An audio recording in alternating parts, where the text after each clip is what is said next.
साथियों नमस्कार।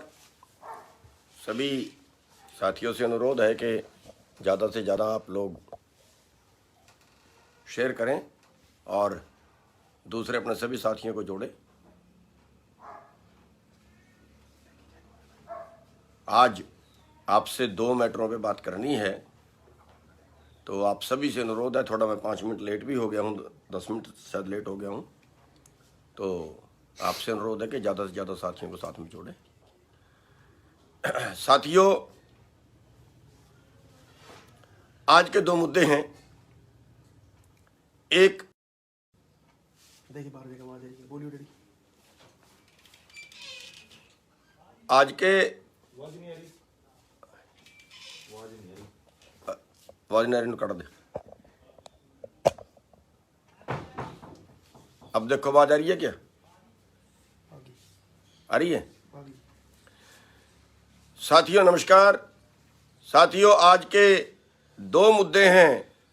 एक है कि इस बार बहुत लंबे अरसे बाद टाइम आया है जब गेहूं की पैदावार कम है, और शायद 2008 के बाद ये पहला मौका है जब गेहूं की डिमांड ज़्यादा है। और इस वक्त बाहर भी गेहूं की डिमांड है, विदेशों में भी गेहूं की डिमांड है। तो एक तो हम भगवंत मान जी से कहना चाहेंगे, पंजाब के मुख्यमंत्री जी से कहना चाहेंगे कि इस बार बहुत अच्छा मौका है। आप केंद्र सरकार से 50,000 करोड़ रुपए की राहत मांगने गए थे, लेकिन उन्होंने आपको राहत नहीं दी, और जो केंद्रीय पूल में गेहूं जाती है वो ज़्यादा हरियाणा और पंजाब से जाती है। तो मैं ये कहना चाहूँगा मुख्यमंत्री जी आपको कि इस बार आप सारी गेहूं जो है वो पंजाब खुद खरीदे, केंद्र सरकार को बिल्कुल गेहूं ना दे। केंद्र सरकार को बिल्कुल गेहूं ना दे, पंजाब सरकार गेहूं खुद खरीदे और खुद खरीद के व्यापार करे, बाहर भेजे, विदेश भेजे, कहीं भेजे, लेकिन केंद्र सरकार को ना दे। अगर केंद्र सरकार को गेहूं देनी है तो पंजाब सरकार खुद केंद्र सरकार से 500 रुपये क्विंटल बोनस की मांग करे। और हम भी किसान संगठन की तरफ से और भी किसान संगठनों को मैं कहना चाहूँगा कि सब इस बार 500 रुपये क्विंटल गेहूं के बोनस की मांग करें। इस बार बहुत अच्छा मौका है। और जो केंद्र सरकार है वो हमेशा शरारतें करती है। इस बार वो प्राइवेट के खरीदने पे भी रोक लगाएगी, कोई घर में रखेगा उस पर भी रोक लगाएगी, सारे हथकंडे अपना सकते हैं। हमें उनका भी मुकाबला करना है। तो इस बार मैं अनुरोध करना चाहूँगा सभी किसानों से भी कि जितनी भी गेहूं कोई अपने घर में रोक सकता है उतनी गेहूं अपने घर में रोके, और हर संगठन 500 रुपये क्विंटल की बोनस की मांग करे केंद्र सरकार से। और हम भी केंद्र सरकार से अपने संगठन की तरफ से कल भी हमने रेवाड़ी में मीटिंग की थी और 500 रुपये क्विंटल बोनस की मांग की है।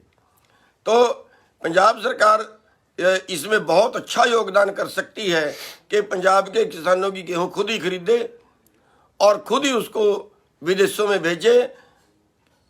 जब गेहूं आप विदेशों में भेजोगे तो उससे जो मुनाफा होगा वो उससे आप किसानों की पेमेंट कर सकते हो, वो मुनाफा भी किसानों में आप ज़्यादा पैसे देके किसानों में बांट सकते हो। तो बहुत अच्छा मौका इस बार पंजाब सरकार के पास है, और मजबूरी में केंद्र सरकार को पंजाब के जो है हेल्प करनी पड़ेगी और 500 रुपये क्विंटल बोनस देना पड़ेगा। तो साथियों बहुत ज़रूरी है। और दूसरा मैं इस पर राय चाहूँगा, सभी किसान भाइयों की राय चाहूँगा कि हम 2 दिन बाद 3 दिन बाद एक प्रदर्शन इसके ऊपर कर दें। हरियाणा और पंजाब के सारे टोल जो हैं वो 3 घंटे के लिए शाम को 3 बजे से शाम के 6 बजे तक 3 घंटे के लिए पूरे टोल बंद कर दें। रोड बंद नहीं करना, केवल टोल बंद, टोल ना काटने दें 3 घंटे के लिए। 2 दिन बाद 3 दिन बाद उसके लिए भी सभी लोग आप अपनी राय दें। आपकी जैसी राय आएगी वैसा उसके ऊपर आगे कदम उठाया जाएगा। तो एक बेनती तो मेरी ये है कि इसके ऊपर सारे इसको जितना ज़्यादा से ज़्यादा बोनस का प्रचार कर सकें, चाहे वो हमारे सोशल मीडिया वाले हों, चाहे हमारे संगठनों वाले हों, चाहे हमारे राजनेता हों। सभी राजनीतिक पार्टियों से मैं कहना चाहूँगा कि वो भी हमारी आवाज़ को बुलंद करें। हमारा हक भी बनता है।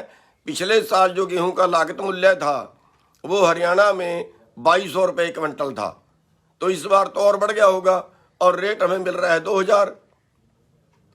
तो साथियों, सभी भाई इस पे ज़्यादा से ज़्यादा इसको प्रचारित करें, ज़्यादा से ज़्यादा इसकी आवाज़ बुलंद करें।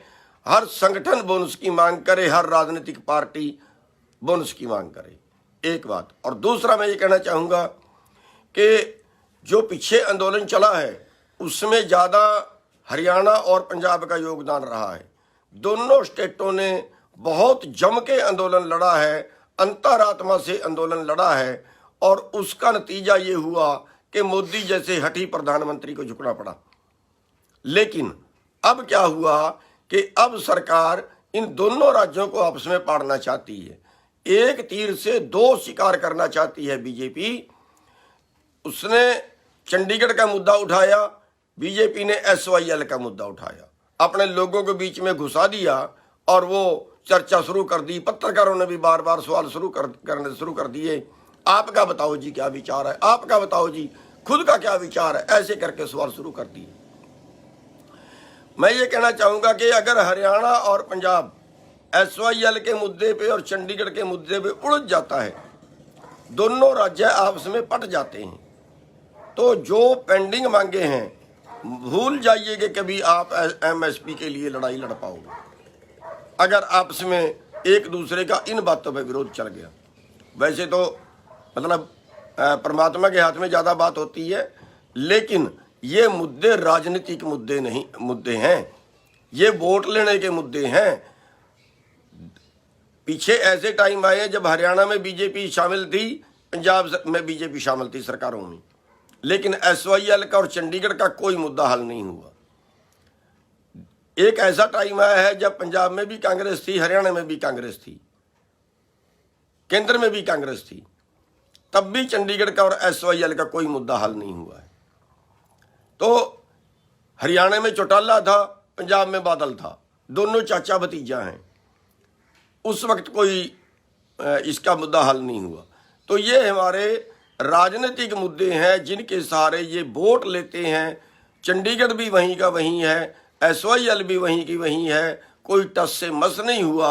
और अब जब इनको ये लगा, एक बात है और ख़ास तौर पे आम आदमी पार्टी के लिए बता दूं, आम आदमी पार्टी को तो इससे बिल्कुल बचना चाहिए। अब पंजाब में आम आदमी पार्टी की सरकार आई है और हरियाणा में भी उनकी एक तरह से लहर है, तो अब बीजेपी ये चाल खेल रही है और दूसरी पार्टियां भी साथ में खेल लेंगी। आम आदमी पार्टी वालों को खास तौर पे चौकन्ना हो जाना चाहिए कि वो ये चाल खेल लेंगे कि अब केजरीवाल बोले हरियाणा पे उसका क्या विचार है, SYL पे उसका क्या विचार है, चंडीगढ़ पे उसका क्या विचार है, हरियाणा के आम आदमी पार्टी वालों से सवाल करेंगे। तो ये इन चीज़ों से आप बचिए। और जो दूसरी पार्टियां हैं वो ये चाह रही हैं कि हरियाणा में आम आदमी पार्टी की सरकार किसी तरह से ना आए, इसलिए उन्होंने जानबूझ के तुरंत ये मुद्दा पंजाब में सरकार आने के तुरंत बाद SYL चंडीगढ़ का मुद्दा बीजेपी ने स्टार्ट कर दिया है। तो साथियों, ये दो मुद्दे थे जो आपके अवगत कराना था। जो किसान संगठन हैं, मैं उनसे ये अनुरोध करूंगा कि SYL पे, चंडीगढ़ पे कोई संगठन कोई बयान ना दे। राजनीतिक पार्टियों वाले कुछ उसमें बोलने कुछ ना बोलने, उनको तो हम रोक नहीं सकते, लेकिन कोई किसान संगठन इन दोनों मुद्दों पे, ना हरियाणा का और ना पंजाब का, इन पे ना बोले। क्यों? चलो जी। तो हरियाणा और पंजाब का थोड़ा बीच में कनेक्शन कट गया था।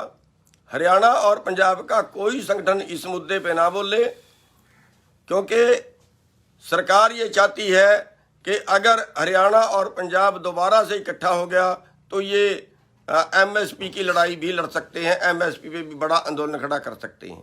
तो इनके दो फायदे होंगे, एक, अगर हम दोनों आपस में एक दूसरे के विरुद्ध बयान देंगे तो आंदोलन से भी ये बच जाएंगे, और दूसरा, जो हरियाणा में आम आदमी पार्टी की लहर चली है उससे भी ये बच जाएंगे। एक तीर से दो शिकार करना चाह रही है बीजेपी। तो इसलिए जो है वो हमें इन दोनों मुद्दों पे हरियाणा और पंजाब के संगठनों को कोई बात नहीं करनी है। तो साथियों बस इतनी सी बात ही आप तक कहनी थी। जो बोनस का मुद्दा है वो बहुत ज़रूरी है और उसके लिए मैं ये कहूँगा कि सभी किसान भाई अपने सोशल मीडिया के माध्यम से जहाँ जहाँ उनके राजनीतिक लिंक है उनसे बात करें और एक राय अपनी ये दें कि हम 2 दिन बाद 3 दिन बाद 3 घंटे के लिए शाम को 3 बजे से 6 बजे तक 3 घंटे के लिए सांकेतिक टोल बंद कर दें, रोड बंद नहीं टोल बंद कर दें और साथ में ही कोई अधिकारी वहाँ पे आए जो हमारे से ज्ञापन ले जाए, प्रधानमंत्री के नाम वो ज्ञापन हो। तो इतनी सी बेनती आपके आगे है और इसमें जो भाई राय देना चाहे वो अपने राय कमेंट में दे सकता है। सबका बहुत बहुत धन्यवाद।